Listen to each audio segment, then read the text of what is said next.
and we are going to learn about the artwork of Jackson Pollock.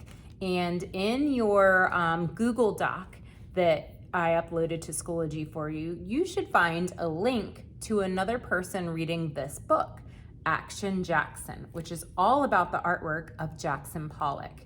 And Jackson Pollock was very well known for making very large paintings that were almost the size of a carpet or a floor area rug. And he didn't paint them by just really slowly painting. He used his whole body, so it was almost like exercise, and he splatter painted, and that sounds really fun to me. And he made these big, drippy, wet pictures, and this is one of the examples. This type of artwork isn't a picture of something like a house or a person or a tree. This type of artwork is called abstract artwork, which means you really have to use your imagination to find some meaning in it. It's mostly just about colors or lines or shapes. And today we're going to talk about lines. So you are going to make your own abstract artwork with lines. And then we'll talk about how we can use lines and shapes to help us make pictures that we can see things in, like houses and trees and people. So the first thing you're going to need is your plain white paper and a pencil. You might also need something black for tracing, like a black crayon or a black marker.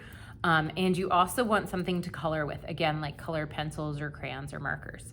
So I'm going to turn my camera so you can see my paper. I'm hopefully going to do this without ending my whole video recording here. Okay, and when we do this, we're going to pretend our pencil's like Jackson Pollock, like it's stepping around the paper, and our paper's like that carpet on the floor. But we're not going to be splattering anything like Mr. Jackson Pollock. We're going to be practicing different kinds of lines.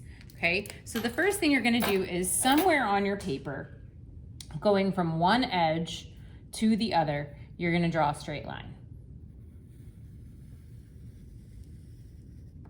Okay, can be wherever you want. Doesn't have to copy mine, doesn't have to look just like mine, just wherever you want.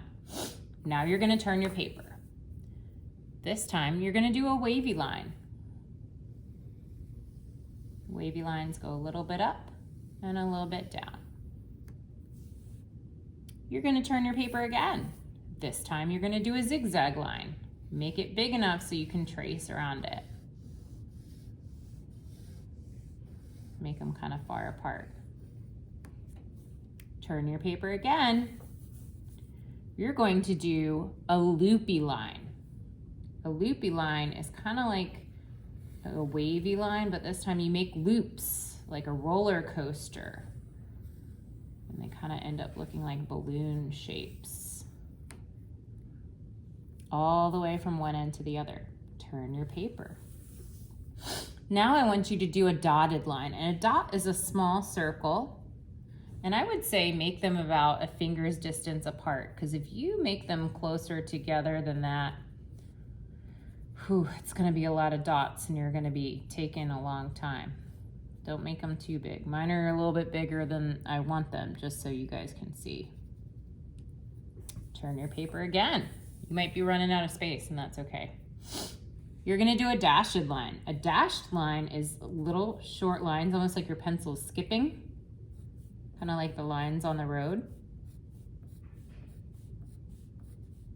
So we're not just going, that's not a dash, that's just tapping. Okay, so now we're going to find another spot on our paper, and you're going to do a spiral. A spiral is kind of like drawing a circle, but instead of ending it, you go inside and around until you run out of space. And if you think you have any more room on your paper, you can draw another line. So maybe I'll just do a curved line in and out. Okay, so think about if there's any more room on your paper, if you want to add any more. When you think your paper has enough lines, you're going to take your marker or crayon, whatever you'd like to trace with. I'm going to use a black marker, and you're going to trace over the lines that you drew in pencil. So take your time, go slow, okay? And you might notice that those spaces are starting to make shapes where the lines crisscross each other. Okay, so I'm not going to trace every line on my paper, but I do want you to see where I have some interesting shapes. Okay, so you're going to trace every line on your paper, and then you are going to start coloring in your shapes. So one of the neat things about lines is we use lines to make shapes. And a shape is a closed-in space. So I like to explain it like a yard. So if my crayon was a dog, okay, we need a yard for my dog so he doesn't run away. So this space, this shape over here, is a really good space for my dog. He's not gonna run away. He's got this black line here. And it's kind of an interesting, almost looks like a boat or a shoe shape. And a placemat is a good idea from this point on because it keeps you from coloring on your workspace. So I have this red placemat that keeps me from getting my crayon on the table. So you're gonna color in that space, and then you can see where, if my purple crayon was a dog, it would not be running away. Okay, so I'm gonna find another one. Oh, here's one here, where my curvy line and my wavy line crisscrossed each other. I made this kind of hill shape. So if my turquoise crayon was a dog, he would not be running away either. So every time you see a shape, you're going to color it in, okay? A loop might count as its very own shape. You could use crayons for this. I like using crayons because they're pretty quick and they color nicely, and I get a lot of different colors. You might also use markers. Colored pencils, like I said, they would take you a long time, so I would recommend using markers or crayons.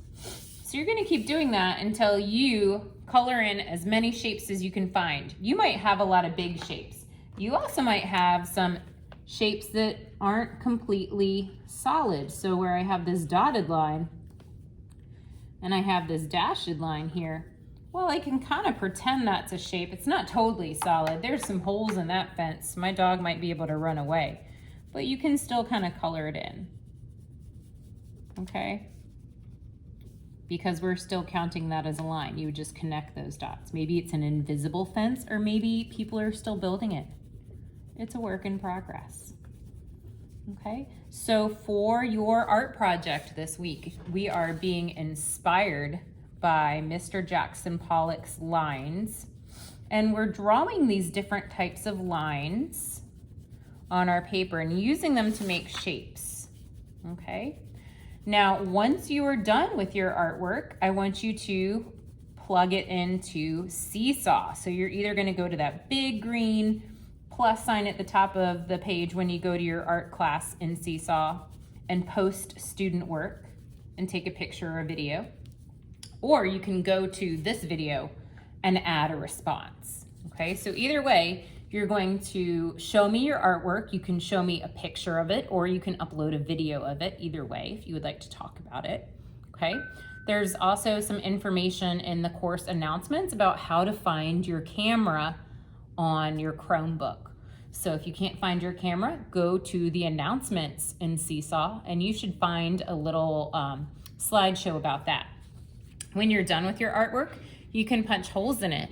If you don't have a hole punch, you can just put it in your sketchbook. If you have a hole punch though, you can put it in the prongs. And if not, that's okay. You can just stick it in the pocket and keep it nice and safe, okay? And we will see your artwork on Schoology, on Seesaw.